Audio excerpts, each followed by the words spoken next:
O dnevu slovenske kulture, o prazniku slovenske kulture, prireja, organizira v imenu SSO-ja in SKGZ-ja Združenje slovenskih športnih društev v Italiji.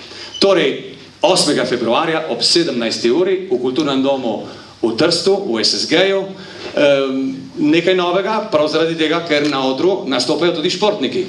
130 nastopajočih, igralci, pevci, združeni zbori, kar nekaj košarkarjev, nogometašev, ne da zdaj nogometaši oziroma športniki, da postanejo, ne vem, kakšna Karla Frači. To ne.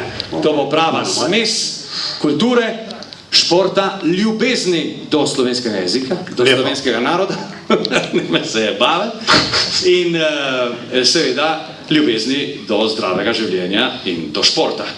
Imamo posnetek, namreč kulturni utrip športa, ki bo na sporedu 8. februarja, nosi naslov Skupaj zmoremo, in to so tako kratki posnetki, ki jih lahko vidimo zdaj na ekranu iz naših vaj, tako kar na hitro. To so naši košarkaši, ki nekaj pripravljajo, naše odbojkarce, potem pa imamo celo vrsto igralcev in pevcev, združena zbora iz Gorice in iz Tržaškega krasa, iz Nabrežine. Torej skupaj zmoremo ne samo zato, ker bi radi dokazali, da skupaj smo še boljši, ampak tudi zaradi tega, ker fizično se to že zgodi in je to mogoče. Namreč to predstavo pripravljajo športniki, organizatorji, intelektualci, kulturniki, igralci in pevci iz Trsta in iz Gorice.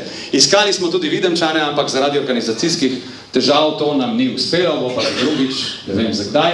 Vsekakor vsi vabljeni 8. februarja v 17. uri v Kulturnem domu v Trstu, skupaj zmoremo, osrednja proslava ob dnevu slovenske kulture na pobudo SKGZ-ja in SSO-ja s pomočjo Združenja slovenskih športnih društev v Italiji. Zdaj se čuje aplavz.